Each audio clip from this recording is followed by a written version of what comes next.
ದೇಶಕ್ಕೆ ಸ್ವಾತಂತ್ರ್ಯ ಬಂದು ಸುಮಾರು 78 ವರ್ಷವಾದರೂ ಸಂವಿಧಾನದಲ್ಲಿ ಆರ್ಟಿಕಲ್ 21A ಅಡಿಯಲ್ಲಿ ನೀಡಲಾಗಿರುವ ಗುಣಮಟ್ಟದ ಉಚಿತ ಶಿಕ್ಷಣ ಮೂಲಭೂತ ಹಕ್ಕುಗಳನ್ನು ಸರ್ಕಾರ ಜನಸಾಮಾನ್ಯರಿಗೆ ಕೊಟ್ಟೇ ಇಲ್ಲ. ಇವತ್ತಿನ ದಿನ ಬಹುತೇಕ ಎಲ್ಲ ಖಾಸಗಿ ಶಿಕ್ಷಣ ಸಂಸ್ಥೆಗಳು ಪ್ರತ್ಯಕ್ಷ ಹಾಗೂ ಪರೋಕ್ಷವಾಗಿ ರಾಜಕಾರಣಿಗಳ ಕುಟುಂಬದವರ ಹಿಡಿತದಲ್ಲಿದೆ. ಇದರ ಜೊತೆಗೆ ಮ್ಯಾಗ್ನೆಟ್ ಶಾಲೆಗಳು ಹಾಗೂ ಕೆಪಿಎಚ್ ಶಾಲೆಗಳು ಎಂಬ ಹೆಸರಿನಲ್ಲಿ ಸುಮಾರು 40,000ಕ್ಕೂ ಹೆಚ್ಚು ಸರ್ಕಾರಿ ಶಾಲೆಗಳನ್ನು ವಿಲೀನಗೊಳಿಸಿ ಶಾಶ್ವತವಾಗಿ ಸರ್ಕಾರಿ ಶಾಲೆಗಳಿಗೆ ಬೀಗ ಹಾಕಿ ಖಾಸಗಿ ಶಿಕ್ಷಣ ಸಂಸ್ಥೆಗಳ ಪರ ದಲ್ಲಾಳಿಯಾಗಿ ಸರ್ಕಾರ ಸಮಾಜ ವಿರೋಧಿ ಸಂವಿಧಾನ ವಿರೋಧಿ ಕೆಲಸ ಮಾಡ್ತಿದೆ. ಇದರ ವಿರುದ್ಧ ಜನಸಾಮಾನ್ಯರು ಬೀದಿಗಿಳಿಯುವ ಸಮಯ ಕೂಡ ಬಂದಿದೆ. ದೇಶದಲ್ಲಿ ಪ್ರಜಾಪ್ರಭುತ್ವ ಉಳಿಯಬೇಕಾದ್ರೆ ಸರ್ಕಾರಿ ಶಾಲೆಗಳು ಉಳಿಯಬೇಕು. ಸರ್ಕಾರಿ ಶಾಲೆಗಳೇ ಪ್ರಜಾಪ್ರಭುತ್ವದ ಆಧಾರ ಸ್ತಂಭಗಳು. ಅದರಿಂದ ರಾಜ್ಯದಲ್ಲಿ ಏಕರೂಪ ಸಮಾನ ಶಿಕ್ಷಣ ನೀತಿಯನ್ನು ಜಾರಿಗೆ ತಂದು ಇವತ್ತಿನ ದಿನ ರಾಜಕಾರಣಿಗಳು ಹಾಗೂ ಸರ್ಕಾರಿ ನೌಕರರ ಮಕ್ಕಳಿಗೆ ಸಿಗುತ್ತಿರುವ ಗುಣಮಟ್ಟದ ಶಿಕ್ಷಣ ಬಡವರ ಮಕ್ಕಳಿಗೂ ಸಿಗಬೇಕು ಎಂಬ ಬೇಡಿಕೆಯೊಂದಿಗೆ ಮಂಡ್ಯ ಜಿಲ್ಲಾ ರೈತ ಸಂಘ ಹಾಗೂ ಕರ್ನಾಟಕ ರಾಜ್ಯ ಎಸ್ಡಿಎಂಸಿ ಸಂಘ 3 ದಿನಗಳ ಉಪವಾಸ ಸತ್ಯಾಗ್ರಹ ಕೈಗೊಂಡಿದೆ. ಇದನ್ನೆಲ್ಲ ಖಂಡಿಸ್ತಾ ಈ ಚಳವಳಿನ ಹಮ್ಮಿಕೊಂಡಿದೀವಿ ನಾವು. ಮತ್ತೆ ಏನ್ ಸರ್ಕಾರದವರು ಖಾಸಗಿ ಸರ್ಕಾರಿ ಶಾಲೆಗಳನ್ನ ವಿಲೀನ ಮಾಡ್ತಾರಂತೆ. 10 ಕಿಲೋಮೀಟರ್ ಸುತ್ತ ಇರೋ ಸರ್ಕಾರಿ ಶಾಲೆಗಳನ್ನ ವಿಲೀನ ಮಾಡಿ ಒಂದು ಸ್ಕೂಲ್ ಮಾಡ್ತಾರಂತೆ. ಉದಾಹರಣೆಗೆ ಬೆಳಿಗ್ಗೆ ನಾವಿಲ್ಲಿ ಎಲ್ಲ ರೆಡಿ ಮಾಡುವಾಗ ಗೋಪನಹಳ್ಳಿ ಅಂತ ಪಕ್ಕದಲ್ಲಿದೆ, 10-12 ಕಿಲೋಮೀಟರ್ ಆಗಿದೆ. ಅಲ್ಲಿಂದ ಒಂದು ಹುಡುಗ ಬಂದ, ಚಳಿನಲ್ಲಿ ನಡುತ್ತಾ ಬಂದ. ನಮ್ಮ ಹತ್ರ ಫೋನ್ ಇರ್ತಿಲ್ಲ, ಅವ್ರ ಮನೆಯವರು ಫೋನ್ ಮಾಡ್ದ, ನಾನು ಈ ತರ ಸ್ಕೂಲ್ ಸೇರಿದ್ದೀನಿ ಅಂತ. ಏನು ನಿಮ್ ತಂದೆ ಏನಪ್ಪ ಕೆಲಸ ಮಾಡ್ತಾರೆ ಅಂತ ಕೇಳೋದಕ್ಕೆ, ಎಳ್ನೀರು ವ್ಯಾಪಾರ ಮಾಡ್ತಾರೆ, ತಾಯಿ ಗಾರ್ಮೆಂಟ್ಸ್ಗೆ ಹೋಗ್ತಾರೆ, ಒಬ್ಬ ತಮ್ಮ LKG ಹೋಗ್ತದೆ, ನಾನು 5ನೇ ಕ್ಲಾಸ್ ಅಲ್ಲಿಂದ ಬಂದಿದ್ದೀನಿ, ನಡುತ್ತಾ ಇದೆ ಚಳಿನಲ್ಲಿ. ನಿಮ್ಮೂರಲ್ಲೇ ಒಳ್ಳೆ ಶಿಕ್ಷಣ ಕೊಟ್ಟಿದ್ರೆ ಅಲ್ಲೇ ಓದ್ತಿದ್ದೋದಕ್ಕೆ ಅಲ್ಲೇ ಓದ್ತಾ ಇದ್ದೆ ನಾನು ಅಂತ ಅಂದ. ಯಾಕೆ ಶಿಕ್ಷಣ ಕೊಡಬಾರ್ದು ಸರ್ಕಾರದವ್ರ ಹಳ್ಳಿಗಳಲ್ಲಿ? ನಾವು ಕೆಲವು ಕರಪತ್ರ ಮಾಡ್ತಿದ್ದೇವೆ. 1ನೇ ಕ್ಲಾಸಿಂದ 5ನೇ ಕ್ಲಾಸ್ವರೆಗೂ 2 ಭಾಷೆಯಲ್ಲಿ CBSE ಮಾಡಬೇಕು, ಶಿಕ್ಷಣ ಕೊಡಬೇಕು. 5ರಿಂದ 12ನೇ ತರಗತಿವರೆಗೂ ವಸತಿ ಶಾಲೆಗಳು ಮಾಡಬೇಕು. ಇವತ್ತು ನವೋದಯ ಎಕ್ಸಾಮ್ ನಡೀತಾ ಇದೆ. ಎಷ್ಟು ಸೀಟು? 80 ಸೀಟ್.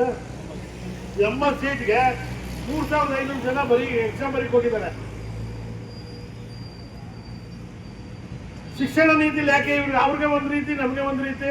ಅಲ್ಲಿಗೇನು ಗ್ರಾಮಾಂತರ ಪ್ರದೇಶದಲ್ಲಿ ಮಕ್ಕಳುಗಳು ಶಿಕ್ಷಣ ಪಡಿಬಾರ್ದು, SSLC ಓದ್ಕೊಂಡು ಇವ್ರ ಮನೆ ಕೆಲ್ಸಕ್ಕೆ ಹೋಗ್ಬೇಕು. ಇವ್ರ ಮಕ್ಕಳುಗಳೆಲ್ಲ IAS IPS ಅದಿದು ಮಾಡ್ಬೋದು. ಗ್ರಾಮೀಣ ಪ್ರದೇಶದಲ್ಲಿ ಮಕ್ಕಳು ಓದಬಾರ್ದು. ಅವಿದ್ಯಾವಂತರ ರಾಜ್ಯ ಮಾಡೋದು ಕೊಟ್ಟಿದ್ದಾರೆ ಇವರು ಸರ್ಕಾರದವರು. ನಿನ್ನೆ ಒಂದು ಪ್ರಶ್ನೆ ಮಾಡಿದ್ದಾರೆ ಸುರೇಶ್ ಕುಮಾರ್ ಅಂತ. ಅವರು ಏನು ವಿದ್ಯಾಮಂತ್ರಿ ಹೇಳ್ತಾನೆ, ಯಾತಕ್ಕೆ ಕಮ್ಮಿ ಆಯ್ತು ಇದು ಅಂತಂದ್ರೆ, ನಾವೆಲ್ಲ ಕೊಡ್ತಾ ಇದ್ದೀವಿ, ಬಿಸಿ ಊಟ ಕೊಡ್ತಾ ಇದ್ದೀವಿ, ಹಾಲು ಕೊಡ್ತಾ ಇದ್ದೀವಿ, ಮೊಟ್ಟೆ ಕೊಡ್ತಾ ಇದ್ದೀವಿ, ಶೂ ಕೊಡ್ತಾ ಇದ್ದೀವಿ, ಸಾಕ್ಸ್ ಕೊಡ್ತಾ ಇದ್ದೀವಿ, ಬಟ್ಟೆ ಕೊಡ್ತಾ ಇದ್ದೀವಿ, ವಿದ್ಯೆ ಕೊಡ್ತಾ ಇದ್ದೀವಿ ಅಂತ ಹೇಳಿಲ್ಲ ಅಯೋಗ್ಯ ಮಂತ್ರಿ. ವಿದ್ಯೆ ಕೊಡ್ತಾ ಇದ್ದೀವಿ ಅಂತ ಹೇಳ್ಬೇಕಲ್ವಾ? ವಿದ್ಯಾಮಂತ್ರಿ ಅದನ್ನು ವಿದ್ಯೆ ಕೊಡ್ತೀವಿ ಅಂತ ಹೇಳೇ ಇಲ್ಲ, ಕೊಟ್ಟಿದ್ರೆ ತಾನೇ ಹೇಳೋದು. ಇವರು ಖಾಸಗಿ ಶಾಲೆಯವ್ರನ್ನ ಹೊಂದಾಣಿಕೆ ಮಾಡ್ಕೊಂಡು ದುಡ್ಡು ಹೊಡೆಯಕ್ಕೆ ಮಾಡ್ತಾ ಇದ್ದಾರೆ. ಯಾಕಂದ್ರೆ ಖಾಸಗಿ ಶಾಲೆಗಳೆಲ್ಲ ಇರೋದು ಮಂತ್ರಿಗಳದು, MLAಗಳದು, ಲೀಡರ್ಗಳದೆ. ಸರ್ಕಾರ ಬಂದ್ರೆ ಎಲ್ಲರೂ ಹೊಂದಾಣಿಕೆ ಮಾಡ್ತಾರೆ, ರಾಜಕಾರಣ ಮಾಡ್ತಾ ಇರೋದು.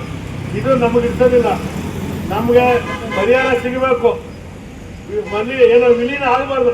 ವಿಲೀನ ಮಾಡ್ಬಿಟ್ಟು ಮಲೀನ ಮಾಡಬಾರ್ದು. ಇವರು ವಿದ್ಯೆನ ಇಡೀ ರಾಜ್ಯದಲ್ಲಿ ಎಲ್ರಿಗೂ ವಿದ್ಯೆ ಸಿಗಬೇಕು ಸಮಾನತೆಯಿಂದ. ಅವ್ರ ಮಂತ್ರಿ ಮಗ ಆಗಿರ್ಲಿ, ಕಬ್ಬು ಕಡಿಯೋರ್ ಮಗ ಆಗಿರ್ಲಿ, ಕೂಲಿಕಾರರ ಮಗ ಆಗಿರ್ಲಿ, ಎಲ್ಲರೂ ಸಮಾನತೆ ವಿದ್ಯೆ ಸಿಗಬೇಕು ಅಂತ ನಮ್ಮ ಯುವ ಹೋರಾಟ ಇವತ್ತು ನಾವು ಪ್ರಾರಂಭಿಸ್ತಾ ಇದ್ದೀವಿ. ಸುರೇಂದ್ರ ಅವ್ರಿಗೆ 2 ದಿವಸ ಮೌನ ಆಚರಿಸ್ಬಿಟ್ಟು ನಾವು ಚಳವಳಿನ ಪ್ರಾರಂಭ ಮಾಡ್ತಾ ಇದ್ದೀವಿ. ದಯವಿಟ್ಟು ಎಲ್ಲ ಸಹಕರಿಸಿ. ಇವಾಗ ಒಂದು 2 ತಿಂಗಳಿನಲ್ಲಿ ಕೋಲಾರ ಜಿಲ್ಲೆ ಮಾಲೂರು ತಾಲೂಕಿನಲ್ಲಿ ಒಂದು ಹಳ್ಳಿನಲ್ಲಿ ಒಬ್ಬ ಮಾಸ್ಟ್ರು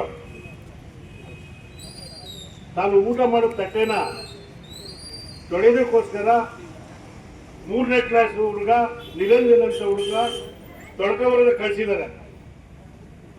ಆ ಹುಡುಗ